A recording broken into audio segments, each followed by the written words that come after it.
I used to think of a disc sander as a very crude tool.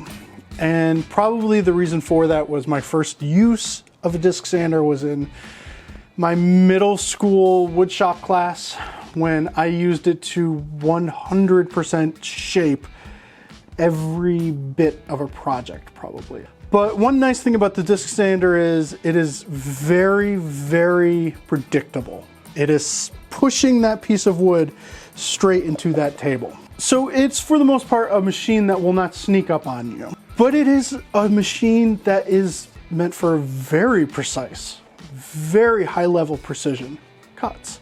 I recently picked up a disc sander because I've been getting into lutherie work a lot more, and luthiers seem to love them. And I understand why now. So with the right jigs, you can make 100% predictable precision cuts. And I'm going to show you my take on a couple of those jigs that I have stolen from the lutherie world.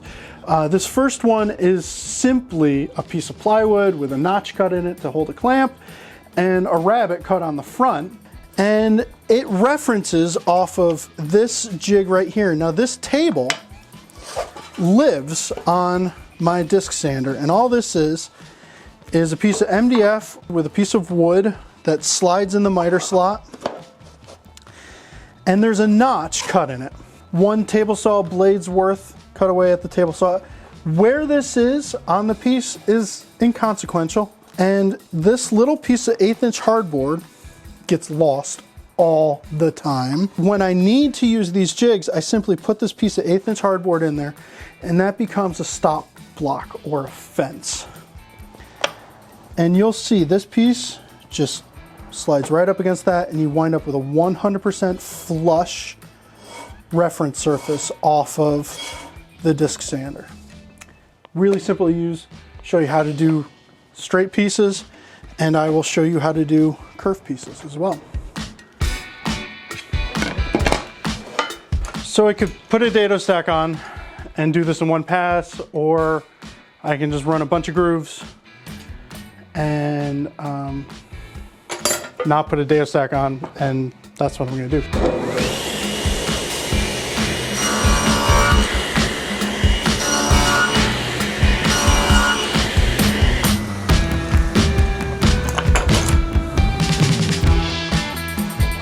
Now we need a rabbet on this edge just to clear the little fence on the disc sander jig. I'm gonna lower the blade a little bit.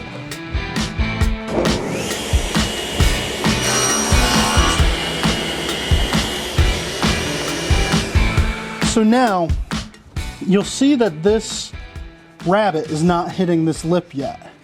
So the first time I run this through, it's gonna reference off that lip, and it's gonna perfectly stop and give me a flush surface.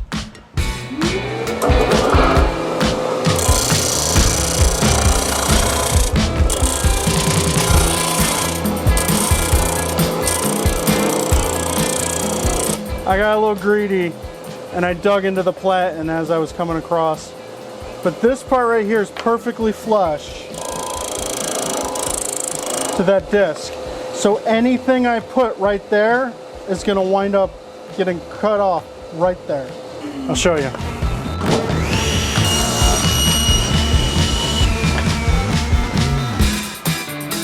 I'm just gonna stick some double-sided sandpaper to this.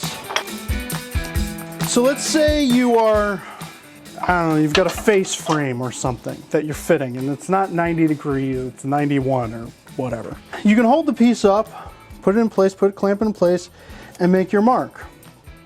Now, you could go to your table saw miter gauge and try and figure out that angle, but kind of like with hand saws, if you can see the line, you can cut the line. With this jig, if you can see the line, you can sand to the line. So this is my side with a rabbet right here. I am simply going to place the jig as perfectly as I can on that line. Clamp that in. Now, wherever this lands, wherever this winds up, that's exactly where this sanding is getting done to. This rabbet is gonna reference off this fence And since this piece was sanded flush off of that fence, this is going to be perfectly flush.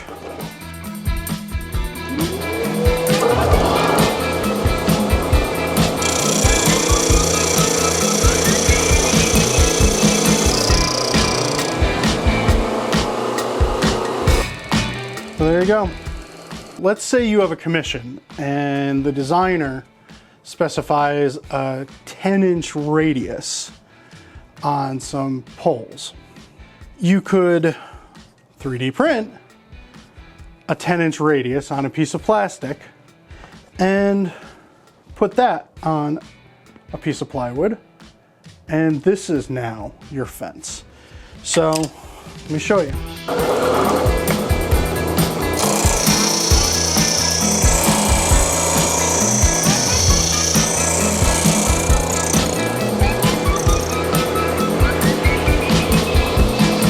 So there's your 10-inch radius. Now you just take your fancy Bubinga or Wenge or whatever, clamp it to that, and run it over the disc sander, and you've got your 10-inch radius added to your fancy designer hand pulls. If you do this, make your 3D prints thick enough to go over your clamp, and then you could just do 2 of these, and that's the way you do it. That's how that should have been done. Oh well. Now you know, even though I didn't know.